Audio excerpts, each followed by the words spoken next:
Hey everyone, my name is Andrea with Natural Born Tillers, here with Corey.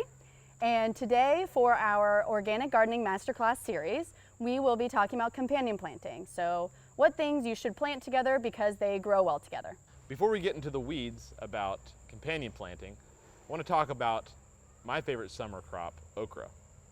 So okra has a really interesting and varied history. It's been spread across the world through colonialization, so it's used in dishes all around the world, including in India and China, in the West Indies, and then also in the United States.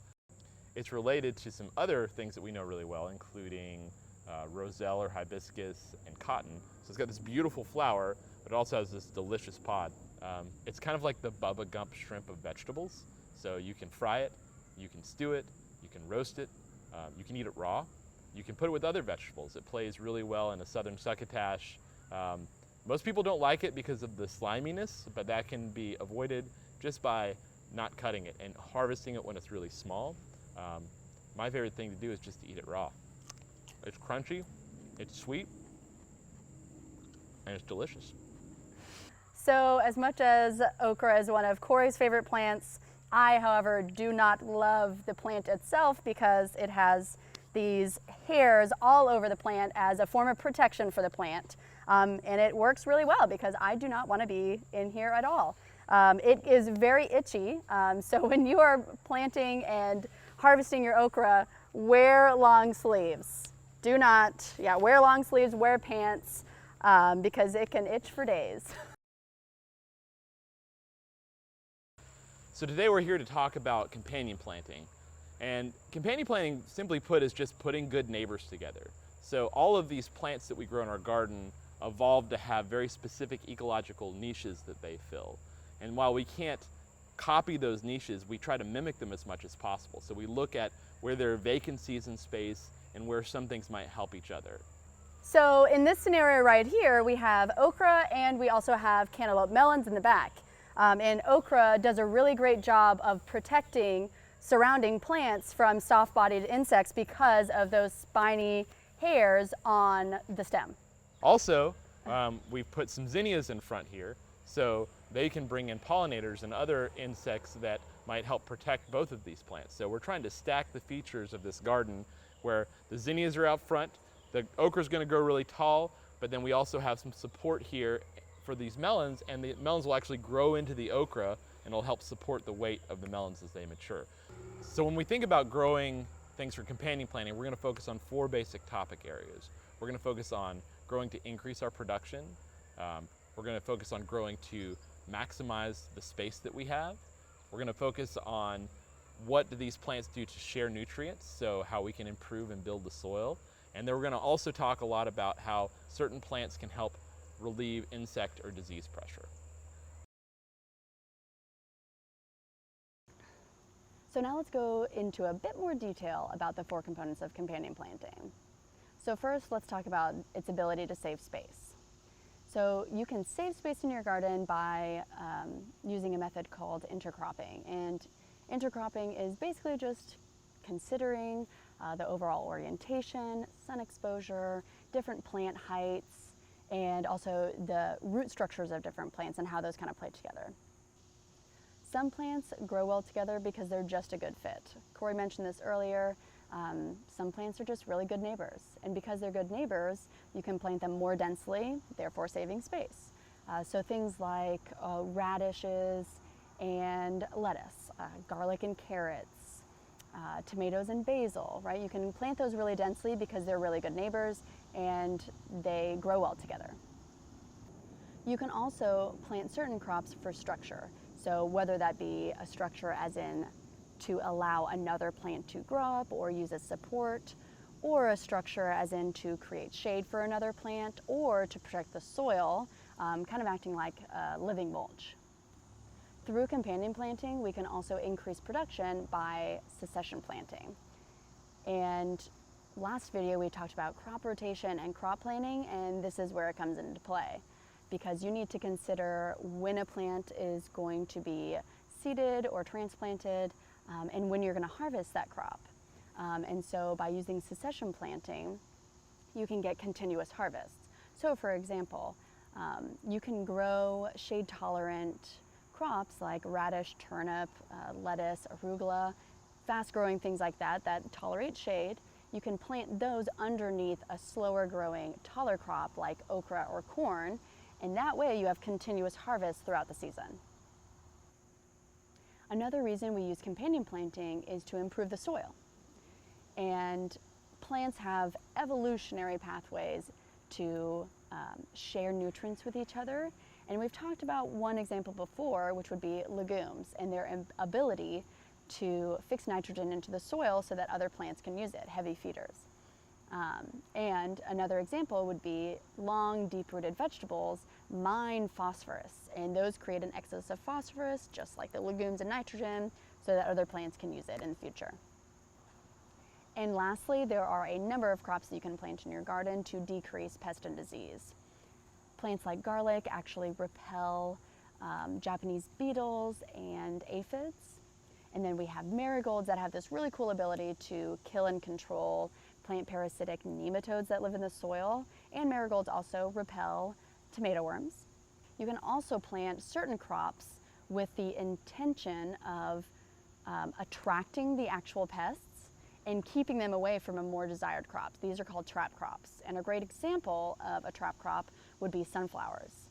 Sunflowers attract leaf-footed stink bugs, and therefore they kind of stay away from your tomatoes potentially.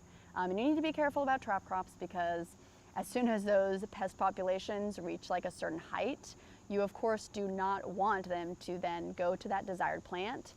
So you just need to be mindful and keep track of those and potentially destroy the trap crop when that pest population reaches its height.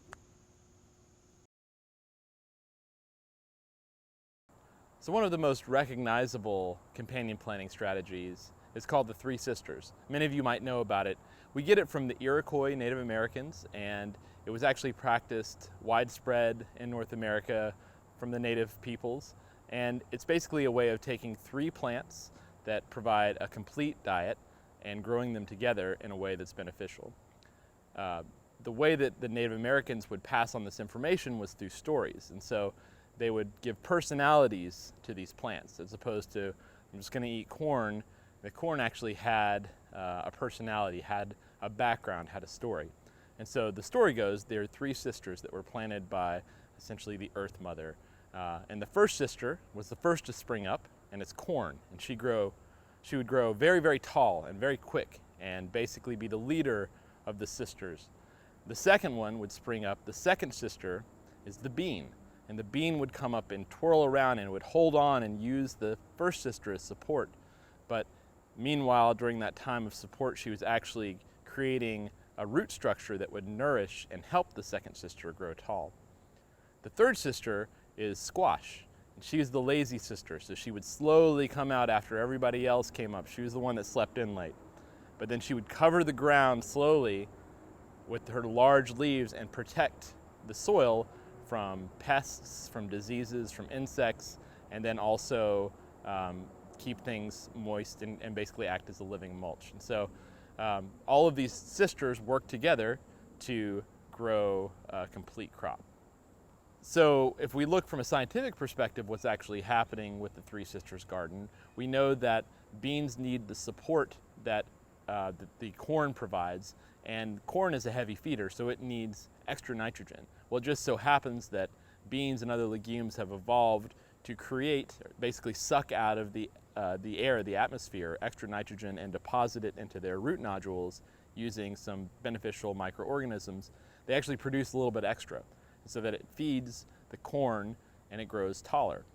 Meanwhile, the squash doesn't interfere with either of those processes, but it helps conserve water, which is what both plants need to produce well. And there's actually also pretty good evidence that if you have squash that grows around, it keeps out critters. So for instance, raccoons love corn, but they will not go into a corn patch that has squash on the ground because they don't like to not see the ground because there may be snakes in there, just like you and me may be afraid to walk in there.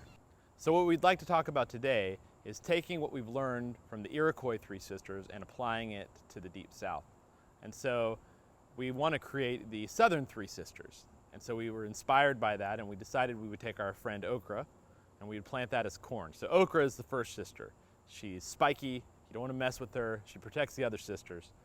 The second sister comes up a little bit later, but she is the cowpea, and she spirals around the okra. She fixes nitrogen. She also brings in predatory wasps. And then the third sister is going to be sweet potatoes.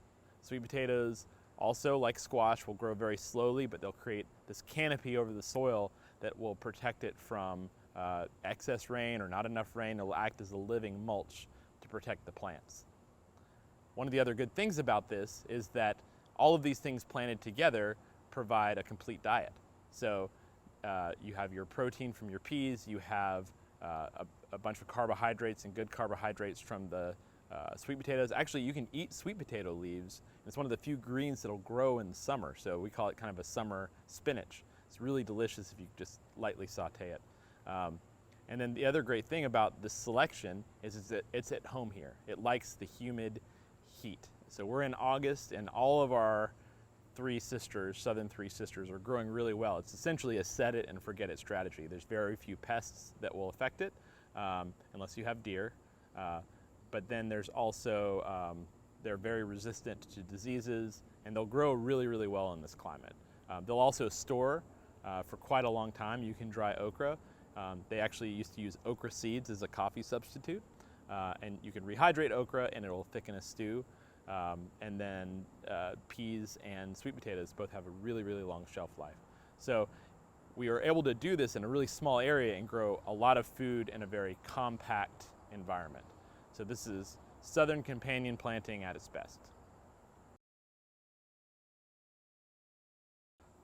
So there's an interesting hypothesis called the biophilia hypothesis, and it was brought forward by E.O. Wilson. He's kind of a famous ecologist, and he basically was saying that humans have a genetic predisposition towards nature because we grew up in the natural environment, and observing plants and observing their cycles, it's kind of connected to us on a very basic genetic level. And so as humans have gone further away and separated ourselves from nature, we've come further away from the things that we basically need genetically.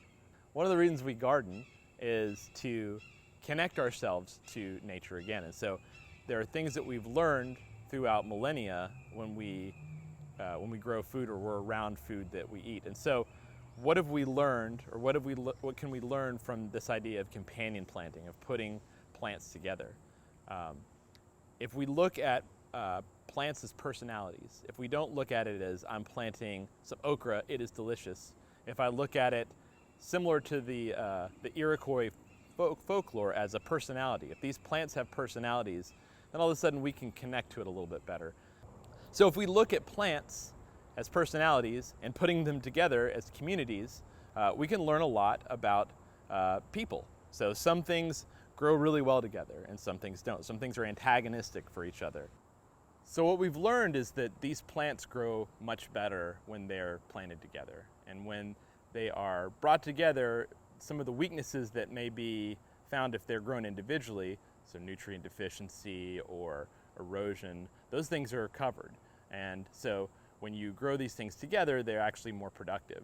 So we can learn to use that in our own lives. If we find ways to work together as mutually beneficial organisms, then we actually increase our productivity and we end up being more resilient.